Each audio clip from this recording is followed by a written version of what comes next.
Thank you, Professor Radok. Dragi učesnici, sada je vreme za vaše komentare i pitanja.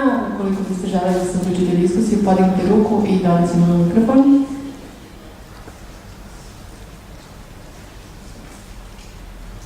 Dobro, onda bih ja probila led.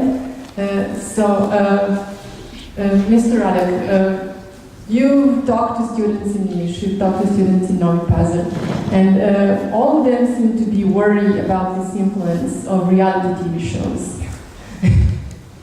So you said yourself that young people are perfectly able to decode these media messages, but yet they still have influence on them.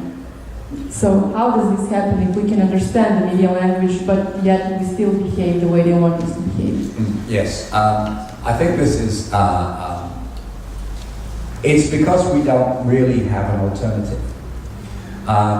So, I mean, I think one of the reasons why, I actually wrote about reality TV in my last book, one of the things about, and I suppose this is a characteristic of digital culture too, the thing about reality television shows is they are truly convergent media forms. They are media forms that they're just, the problem with reality television is it's not really just television. It's across the tabloid sphere, it's across the internet, all these sorts of things. And most importantly, it's across everyday speech. And it becomes very seductive because, I mean, for example, Parovi. So I know about Parovi. And I kind of knew I would get a snigger when I said that, you know, so it's kind of now this is the interesting, so the interesting thing about this is, you know, why is it that we know what's going on but we still watch it? And I watch reality TV. And one of the things is, you know, think about what I'm doing here. I'm coming into a political culture that I really don't understand yet. And that's really silly thing to do on many levels. So how do I get away with it? Hey, let's talk about television. It's the one thing we share. So I can show up and talk about Donald Trump, and it was on my first day here. I switched on the TV and I saw what I now know as Parafu. Isn't it interesting that that's actually the second Serbian word I've used? It's the title of a reality show. But I watched it, and I didn't understand the word, and I didn't understand exactly what it was, but I kind of knew what it was, yes? And you look at it and you go, okay, this is some kind of reality show, and whatever these people are saying, it's really, you know, I really shouldn't listen to it because maybe some knowledge that I really need in my head will fall out and I'll have this instead. But it's compelling. Because, and then we get in the van the next day and I say, hey, so I watched this show and it was kind of about this, and of course, yes, it is about that. So it becomes this kind of basis, and you know, we talked about it a lot, haven't we? So on the one hand, we kind of recognize what it is and what it's doing. And on the other hand, we talk about it a lot. And that's all these shows care about. They don't care if we like them or hate them. They just care that we pay attention to them. That's all. And it's very difficult not to pay attention to them because everyone else is talking about it. This kind of gets back to the point that I made about, you know, one of the ongoing themes one of the ongoing findings in research on young people and media is that what young people want the most from media is the chance to be social. They want to have a network of friends. They want to win respect within that network of friends. And this has actually been something that media researchers have been talking about since the 1940s, that actually talking about media, there's a kind of a deep social dependency that we have on media, which is not really about believing or disbelieving the things that we see, but the fact that our social lives depend to a great extent on our ability to talk about the media and to discuss it. So we can see what's going on in part of it, we can laugh at it, but you know, they've got the last laugh because we're still watching them and we're still talking about them.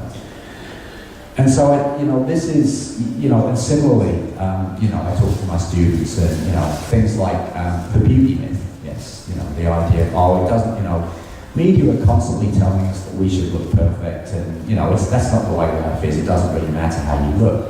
Well, nobody really believes that, do they? I mean, come on. It doesn't matter how you look. Nobody really believes that. Or, well, I'm sure some people do, but actually most of us on a certain level kind of have that in our heads somewhere. It's a difficult idea to unthink. And that, I think, is what I'm trying to talk about. It's about the idea of, you know, that it's almost kind of like, it's this horizon, I'm not happy with this. It's like with gamers. Like, we actually, you hear gamers say, we actually don't like most of the games that we play. We hate the way they use women. We hate the way that violence is directed towards women. We hate the way that violence is there for no particular reason. It's just there for violence. But, you know, we're gamers. There's nothing else to do. So I suppose it's the lack of availability of an alternative in popular culture is the problem. Thank you. Pitanja?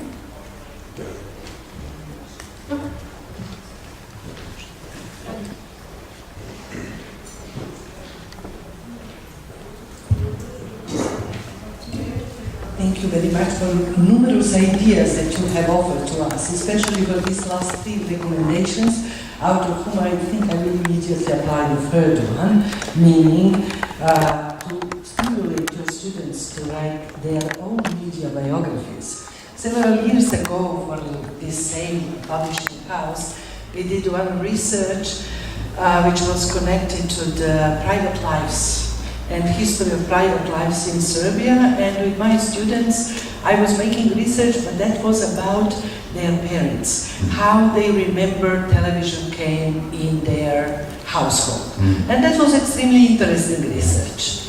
But now I think it's even better to start doing this research, and my question would be, have you done it regularly so that this, as a longitudinal research, might show different generational perspectives in relation to media? Because I think that might be the most beneficial part of the research, to see how different generations are appropriating, using, experiencing, enjoying media, or it is, because that's basically what's most interesting me, how to interpret those data, but in a longer perspective. Yes, thank you very much for that question, because the short answer is no, and then there's a longer answer, which is why that's the case.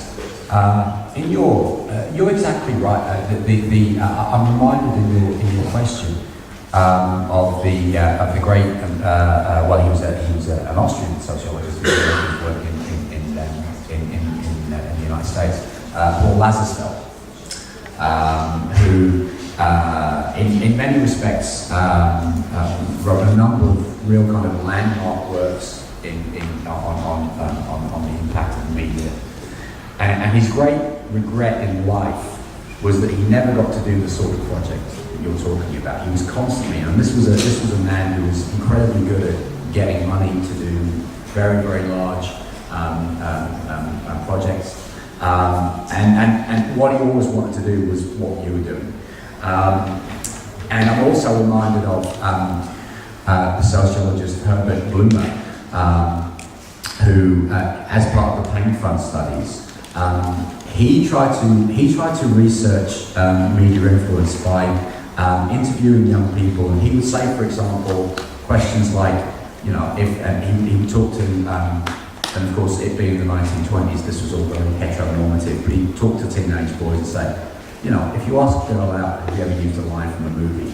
Something like that, you know, something which was getting to how people use media in their lives. And of course, there are wonderful sort of works in cultural memory which talk about the social role of you know, the emergence of cinema and these sorts of things. The problem we face, I think there are two. I would suggest that we need to think about how academia is caught up in its own problem of political economy,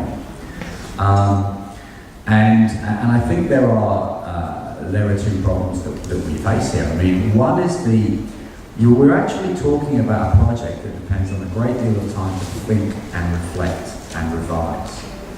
And increasingly, the space to think and reflect is something that neither scholars nor students have. And this becomes an enormous problem. So you're actually talking about a project that would probably, with regard to students, would probably take, I reckon, about a year to get anything really, decent. So you're talking about something that would probably work better in high schools than it would in universities, for example, because you have a better relationship with your students. The other problem with that project, however, is the thing that we have to remember is that when we're getting people to write their media biographies, it can be quite traumatic, because when you start to dig away in the layers, what you realise is that you're actually talking about things which are at the heart of people's being. So, for example, I'll give you one example not research that I've done, but research that I've helped students to do in terms of writing their media biographies. So, quite frequently, globally speaking, media research is for the last 20 years, I would say most of my undergraduate students. Razlikujemo dve stvari. Jedno su mediji, a drugo su oni koji ih posmatraju. Mislim da ste vi to lepo razdvojili. I da svako, znate, jedno isto, ako govorimo o medijima i korisnicima, jedno će, na jedan način će utjecati na mene kada ja to gledam, a sasvim na drugi način na nekog drugog. Pomenuti su i rijaliti show, ja mislim da tu, kada se razgovara i uopšte se tumači, vi ste rekli, treba razmisliti zbog čega to radimo, ja bih dodala šta želimo time da postignemo ako nešto hoćemo da promenimo. Mislim da je tu osnovna stvar i ono što se često zaboravlja, to su stvarni realiteti onih koji konzumiraju te medije. I mislim da oni bitno utiču dobrim delom na to kako će određeni sadržaj uticati na nekoga. Mislim da ovde ne možemo da govorimo samo o medijima. Znate, ja volim da kažem, iako to zvuči ponekada, čak možda i vrlo često ljudima kontradiktorno, ali ja kažem, mediji ne mogu biti loši sami po sebi, niti ono što se plasira. Može biti samo naš odnos prema njima manje ili više dobar ili loš. Tako da u tom delu, znate, kad posmatramo i gledamo reality show, ja bih rekla, nije čak ni sve jedno ko prati koji reality show, ako govorimo o tome. A vezano je opet za ono što sam rekla, zato što, evo ja to nekako, znate, ja razumem tu vrstu emisija kao određenu društvenu mrežu. Ono što je suština, nema emotivnog uplitanja. Čak šta misli, možda će to zvučati prejako, ali evo to je neko moje samo razmišljanje, koje može biti i pogrešno, ali po znaku navodnika da ponekada može imati terapijsku svrhu. Sa druge strane, zašto sad to govorim? Zato što, recimo, imate, to je u čitavom svetu poznato, alkoholna industrija, duvanska industrija, imate kao deo društvene odgovornosti, znači plasiranje i rad na odgovornom pijenju u alkoholnoj industriji. Mislim da je to odlično. E sad, ima svoje rezultate, znate. Koliko je sada, da bismo, kao neko ko se bavi između ostalog i istraživanjima, znam da bih bilo kakvo istraživanje počela. Moram prvo da imam osnovu neki, znači šta trenutno zatičem. Ja, što ne mora znači da ne postoji, ali meni nije poznato da li postoji globalno istraživanje, znači vezano za rasprostranjenost konzumiranja medija među starosnim grupama i po vrsti emisija. Što bi uključivalo naravno i neke dodatne, znači varijable koje bi posmatrale i određene porodične strukture. Na osnovu toga moglo bi ciljano da se radi na ovoj drugoj strani, ako govorimo recimo o mladima i prevenciji određenih rizičnih ponašanja. To je, eto, jedno moje razmišljanje i evo moje pitanje za vas je vezano za upravo te kampanje društvene odgovornosti, recimo odgovorno pijenje, tu imate i u industriji igara na sreću i tako dalje, tako dalje. Tako da koliko bi recimo kampanje koje se odnose, kako bi ih nazvali, ako je ovo neka društvena odgovornost medija u odnosu na informacije koje se pružaju osobama, koje bi poslužile kao materijali recimo za one koji se bave sa mladima, naprimjer. Eto, toliko hvala, malo sam bila duša.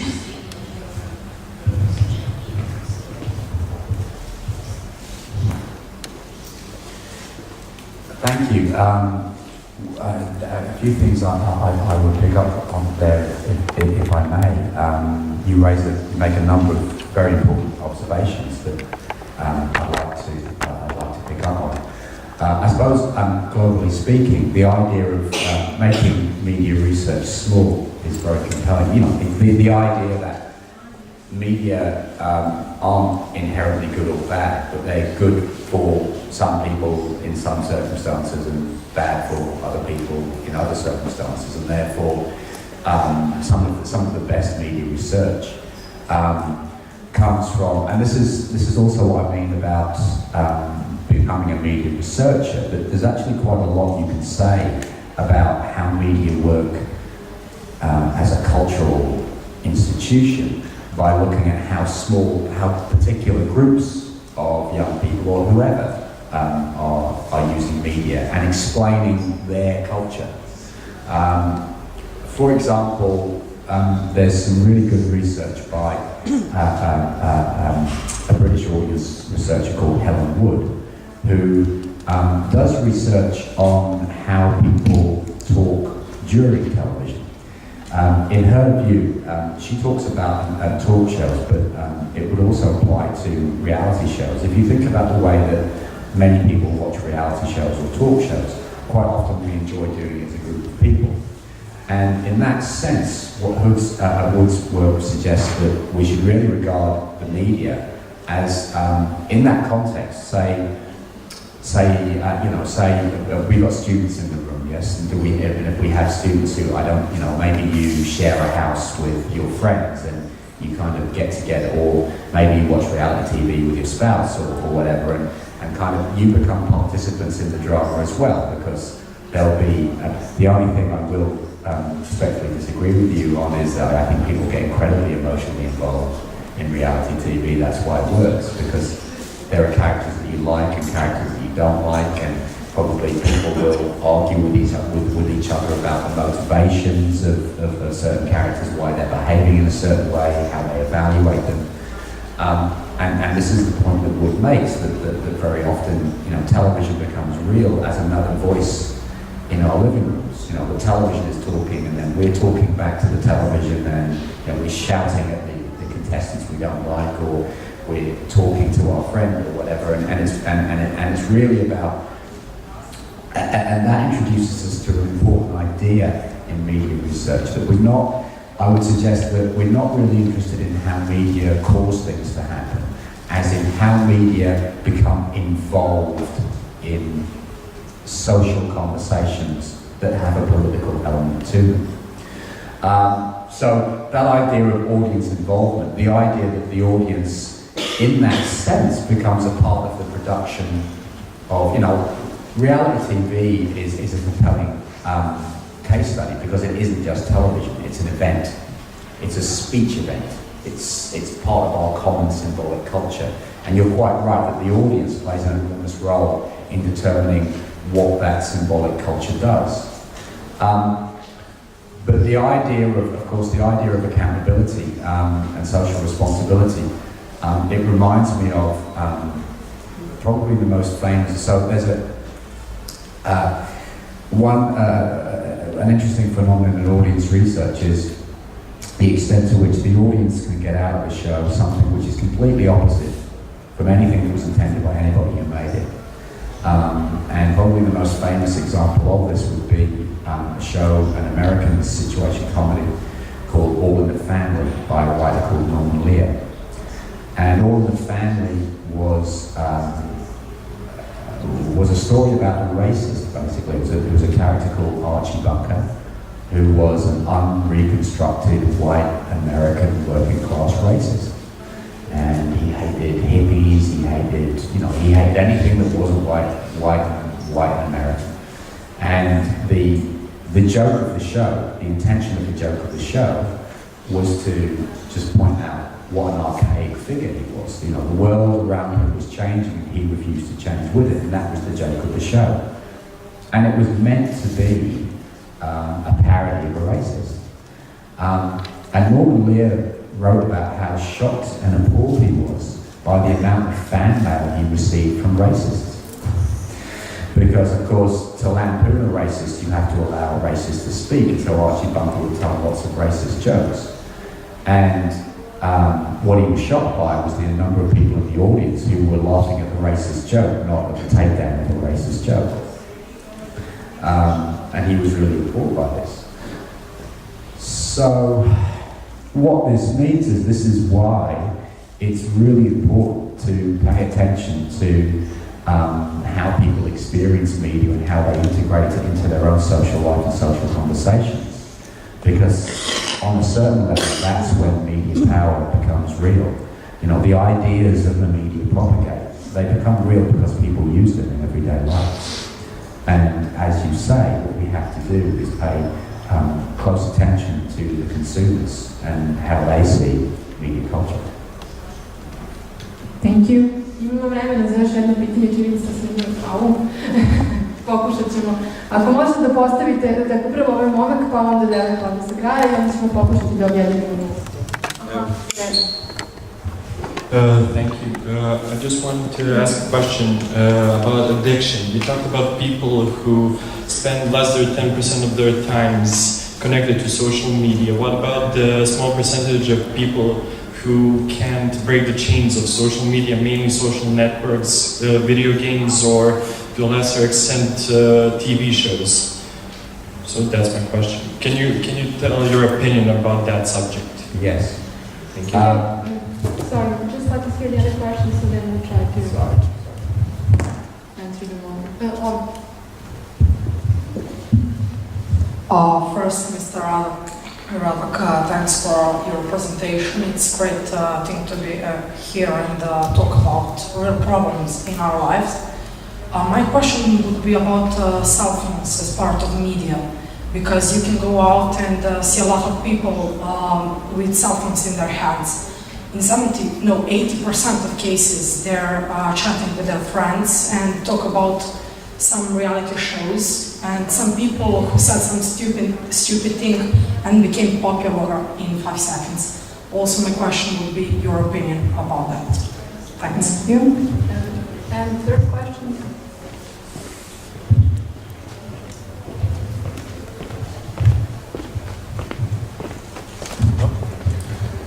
Firstly, I would like to thank you, Professor Radok, for your presentation, short but inspiring, and for organizing this. I have 3 questions, but I'm going to skip the first one because it's really a big subject. So, you mentioned a few times you emphasize commercial media. Is there a media that isn't commercial in nowadays society? And the last question is, I mean, it sounds kind of joke, but I really want to hear your opinion about it. It's about, is it even possible to be media literate completely, or is it something that we are working on daily? Thank you.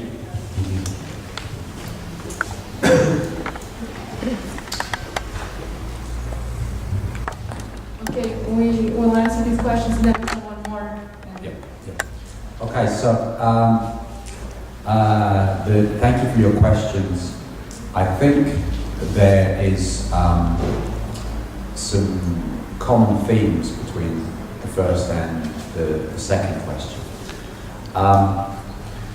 I think that we are talking about a form of social dependency. And if I may, I see a connection to the third question, which is it even possible to be media literate?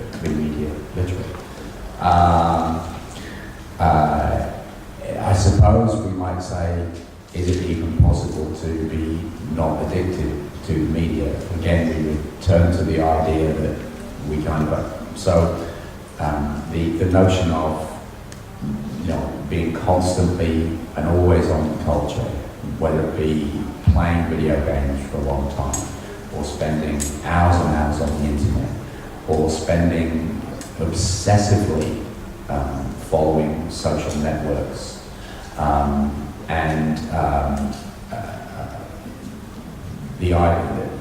think the problem is we can recognize these things, we can laugh about these things.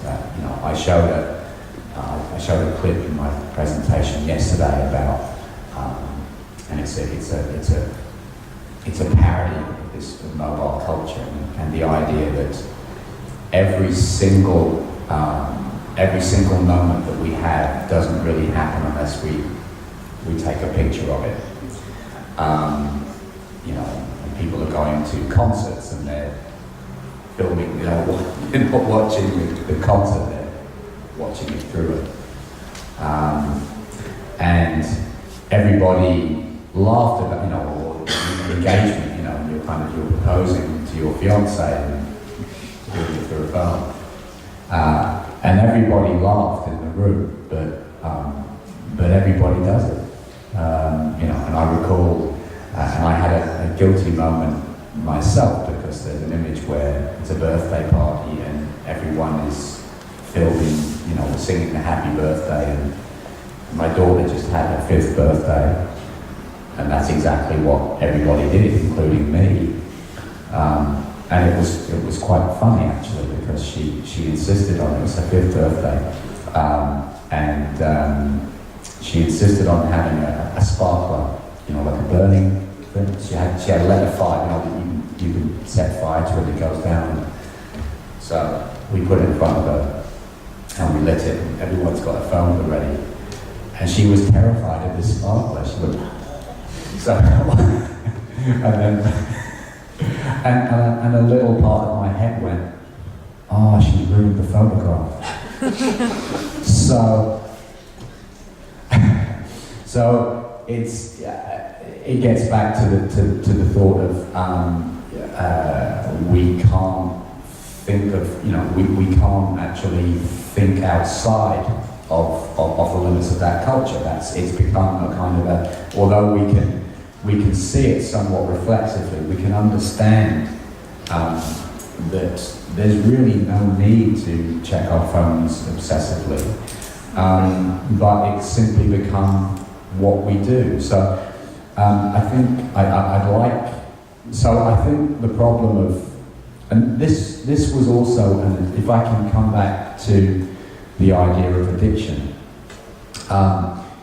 there's a real question as to how appropriate that is as a metaphor to understand our relationship with the world, because if we think about, you know, we can speak about alcohol addiction, we can speak about drug addiction, and these are things you can do without.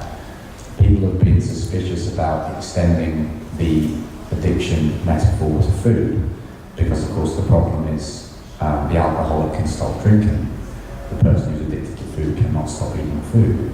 I would suggest we're in the same position in relation to media.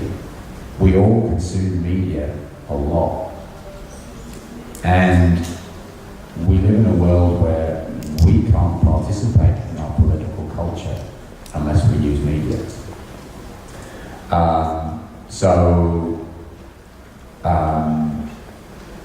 Again, what we're doing is we're learning to think critically about our media dependency, and we're learning to think critically about how media change the shape of social life. This brings me forward to the question of mobile phones. The telephone as a technology is fascinating because of its capacity to illustrate one of the fundamental effects of media technology.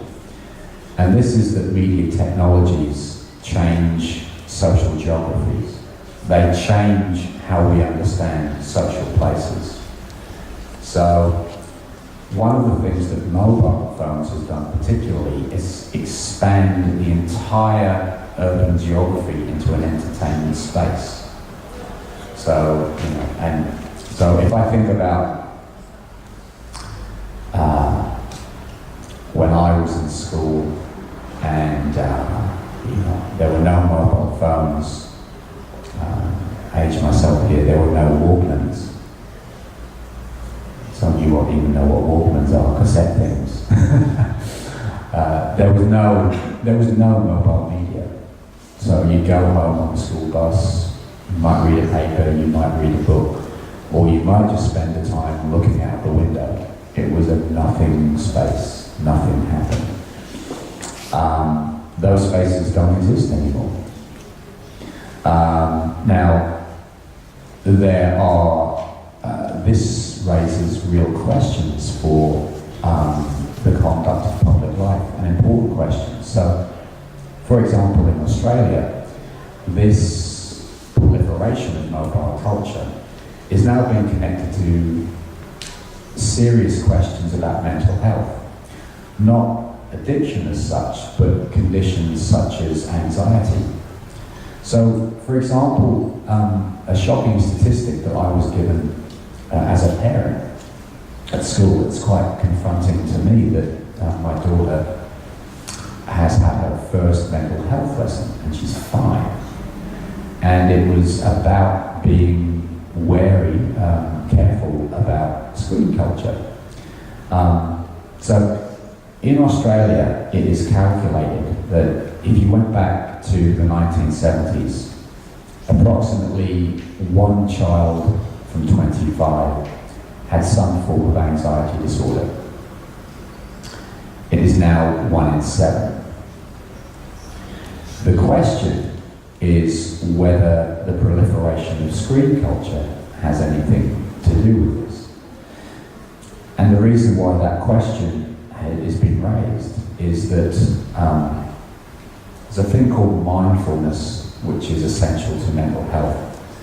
And mindfulness is about being aware of your own body, is about just taking some time to be with yourself and with your thoughts, and listen to your breathing, and just having quiet time to yourself. And that's something you have to fight for now. Because we live in this always-on culture. And there's a close connection. One of the, can I just give another example that I've used to kind of illustrate the point a few times that I'm trying to make. In 1932, my grandmother took her first week's wages that she made, and she and her brother had a photograph taken while they were both dressed up like gangsters, Bonnie and Clyde. And they kind of did it because they thought it looked cool, and they kind of wanted to annoy my great-grandmother, and they spent a whole week's wages on this one picture. It's a great picture, I've got it at home. They did that once in their life. So here was a sense where you had 2 young people recreating a media narrative, yes? And they did that once. Now, we all do this all the time. So, for example, students are encouraged to construct a social media profile which can be sold, which can be projected forward to potential employers. You are encouraged to think of yourself as a person who has a public, and you have to perform for that public. And so, really, what these notions of addiction and the questions you ask about mobile media, and the question of whether it's even possible to be media literate, are all connected to the simple fact of the constant presence of media, and the fact that there are so many ways in which we are pushed into using them this way. So things like a big thing in Melbourne, everyone heads the trains, and they introduced Wi-Fi to the trains, so people are happier because you don't have to think about the fact that you've got your head shoved into someone else's armpit and they're sweating all over you. I hope the translator can deal with that. But you're watching the latest edition of American Horror Story or whatever it is. And so urban life demands us to constantly live within this culture. Sorry, your first question. you emphasized a few times commercial media. Yeah. Thanks for that question too. In the book that I'm writing now, I write about the way that you see certain kinds of cultural forms that operate by groups of consumers constructing alternative markets. And let me give you an example from science fiction. So and there are people like Henry Jenkins and Constance Penley who've written about this, but Star Trek, yes, where Star Trek, which most of you probably know as a series of films, but actually began as a very short-lived television series in the 1960s. It's hard to believe, but it actually only ran as a television series for 2 seasons, I think, maybe 3. So these days, it would be seen as a failure. But it attained a real cult following, and the argument was because it did something that nothing else on American television did. It represented a multiracial, multicultural cast getting along perfectly well. It was the first show on American television to feature an interracial kiss. So it became popular in the United States amongst groups of people who wanted to imagine a different form of social life. It became a show that expanded the social imaginary in a very real way. It worked very differently to other forms of popular entertainment. That's actually why it didn't survive as a television show. And such was the cult following that eventually comes back as a film series. But one of the things that begins to happen amongst the fans is they say, well, wow, here's a show where all kinds of things can happen, where, you know, a white man can kiss a black woman and it's not a big deal, where a Russian and an American can work together and it's not a big deal. What about if there were gay characters? And you begin to see the emergence of 2 things. First is the emergence of something called slash literature, which were fictional stories written by the fans themselves that were about things like about same-sex relations between the characters on the show. And these became very popular. And gradually what happened was that, you know, a large group of people start to write these stories. And after a while, amongst the community of fans through which they are circulating, the fans talk to each other and they kind of say, well, this person's pretty good and that person's not so good. And eventually, there's a sort of professionalization that goes along with it. And then this actually became an economy in and of itself.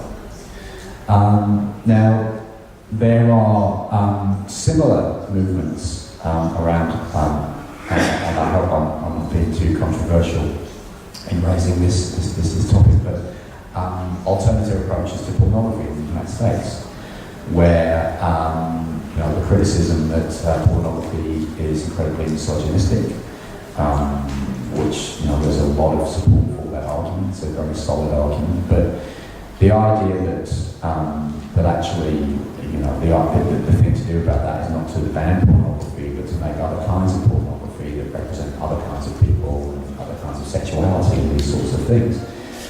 And that has depended on the ability to construct markets around retailing outlets that find ways to be relatively sheltered from the mass market, if you like. So you said, so your question was, is there any media culture that isn't commercial culture?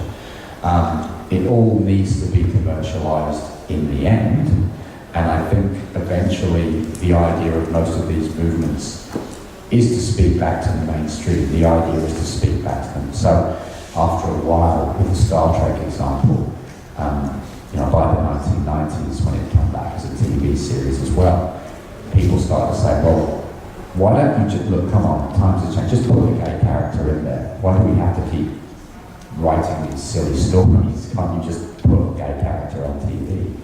So these kinds of alternatives become a way of speaking back to the centre. But certainly what we find is that there are ways to make alternative kinds of content based on an ability to construct alternative types of markets. But I think everything is dependent on the ability not just to tell your story, but to find a market of consumers. Yes, I do. Thank you. Imali smo još jedno pitanje ovo na drugom kraju sale. Ako bi mogao gospodin samo... Ja sam na još jednom odnosu medija, odnosno njihovoj zaokupljenošću medijima. Interesuje me da li to vidite kao jednu dobru ili lošu adaptaciju mladih.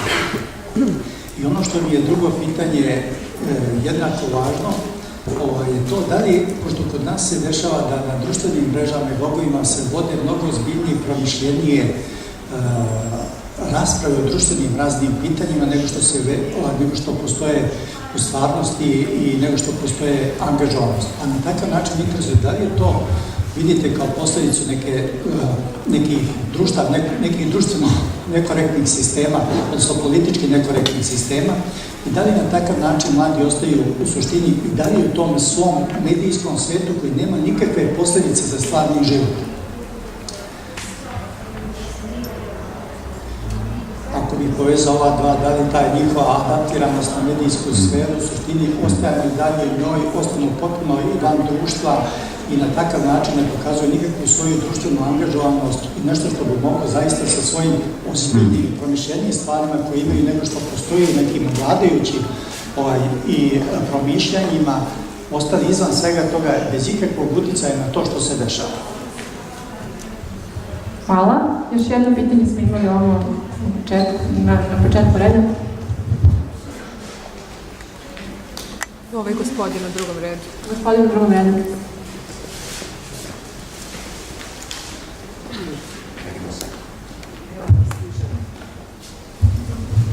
Ja sam ekonomista Guzina Desko. Postavit ću pitanje koje se nije čulo danas, a izuzetno je po mom mišljenju značajno.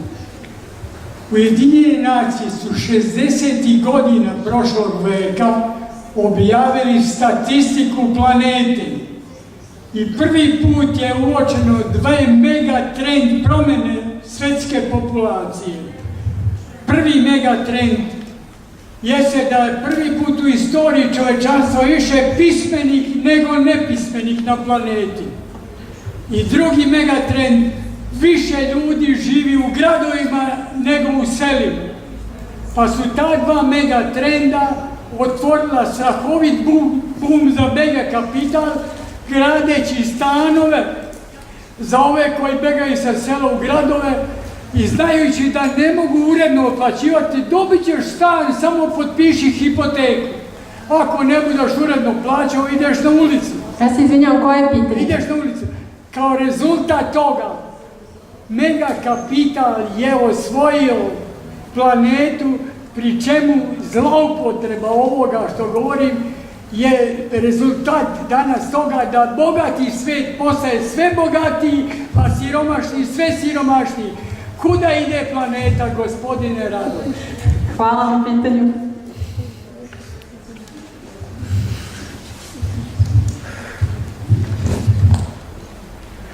I do have an answer to that question. Dealing with them together, I'm very glad you asked that question because when I talked about the limit of the social imagination, there's an excellent book recently by a British journalism professor called Justin Lewis, who addresses the question of media influence to your question. Where is the planet going? And he suggests that his answer is pretty frightening. The fundamental effect that he speaks about, which is very much at one with the global developments of which you speak is that media domination of political discourse makes it impossible to imagine a world without economic growth and consumption. It's impossible to imagine a world where quality of life is not based on those goals. And of course, this is what, of course, it's perfectly possible to imagine a form of well-being that does not rely on consumption. It's possible to imagine an equitable society that is not based on constant economic growth. It's possible to imagine a world that's based instead on values of sustainability rather than expansion. But it's actually not possible to imagine because we rarely encounter media discourses that construct those ideas as ideas that people can use. The example that he uses relates to media coverage of climate change. And the point he makes is that there is no real scientific debate over climate change. 97% of climate scientists believe that climate change is happening. So in any other field of academic research, we would establish that as the orthodoxy, as the most reliable position. In the media, we're presented with it as an option. Lewis writes how the 3% who don't believe that climate change is real get an overwhelming media presence based on this idea that, media is about telling two sides to the story. There actually aren't two sides to the climate change story. But the problem is that the climate change orthodoxy raises disturbing questions about consumption as a way of life. It raises the fact that the paradigm that you talk about, being constructed, is broken. It doesn't work. That story is not being told in the media. Which is why your question was very, very relevant. The ability to actually come to terms with the history that you offer and the fact that that history constructed a hegemony that is now clearly broken is an idea that's very difficult to articulate in public culture because it doesn't work with media language. Which I think brings us to the other very kind question about social media and the extent to which social media provides a platform for meaningful political expression. You're right to be skeptical about this, and I would give two examples of that. In 2007, there was research done in the United Kingdom on young people and their use of digital media resources to learn about politics. And the findings were quite depressing. And they were that the case for a participatory political culture based on access to digital resources is pretty weak. And it gets worse because the idea was that everything's there. All of the information for people in the United Kingdom, for people in the United States, everything's there. You can find out, and this is another point that was made by Noam Chomsky in the United States. Chomsky really amazed a crowd at a conference I was at by saying, basically, thank God we live in America, which is not what you would expect Noam Chomsky to say. But he said, look, we live in a place where we can find out anything if we want to. You just got to work, you've got to work a little bit harder to find out the information that's not readily available. It's there, you can find it if you want to. The truth of the matter when we put these two things together is that most people don't want to. They just don't want to.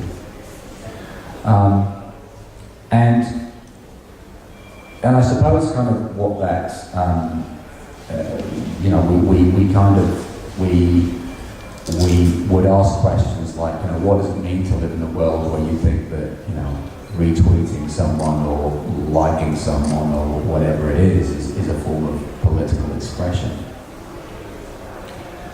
But then we can also think about, there's another very important idea that I would introduce you to in relation to this notion about the relationship between media use and political activism. There's an excellent book by a scholar called Mark Andrejevic called Infoglut. And in Infoglut, he characterizes digital media as a post-truth culture. What he means by post-truth culture is that we live in a political culture where there are a variety of stories that are told. And there are so many stories that are told that political reality becomes reduced to a series of stories. And it's just kind of about picking the one that suits you the best.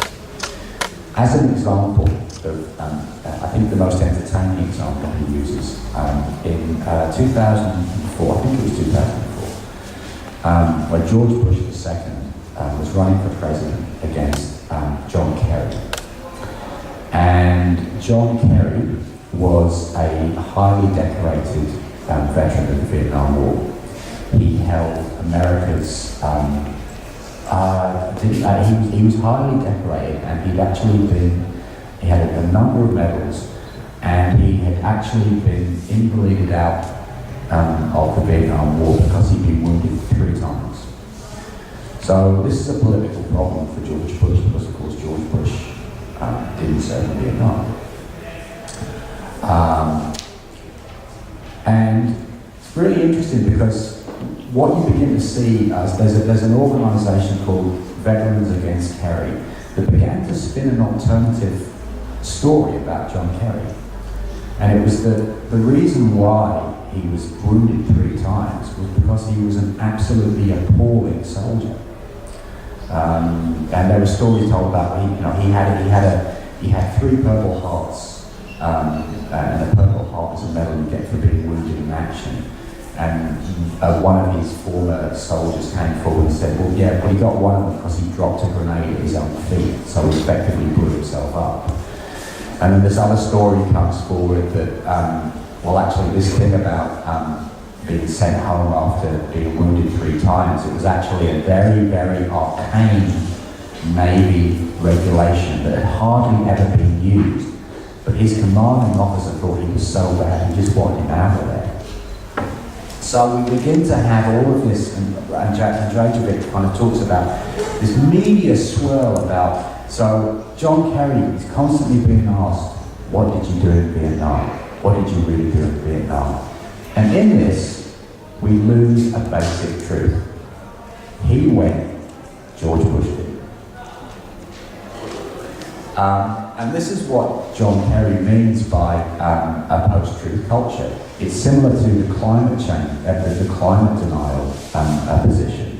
But really, what you have in digital culture is an inordinate amount of space given to sort of counter-narratives, to the spinning of counter-narratives, where political electioneering doesn't mean making a truth claim, but making a claim to say, oh, well, things aren't necessarily that way.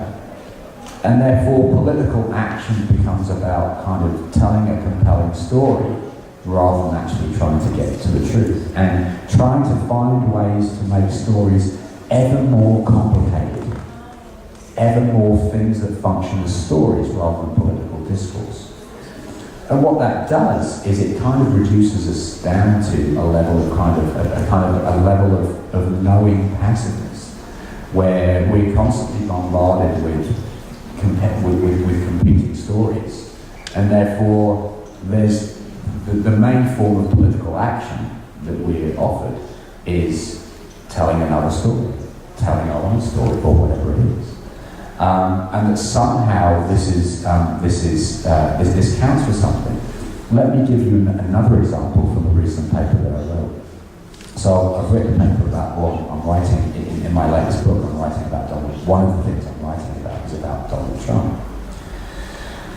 And much was made of, back in November, Donald Trump asked, is a prolific user of Twitter, and he asked everybody in Twitter to, everybody, all Twitter users, do you have a question to ask me?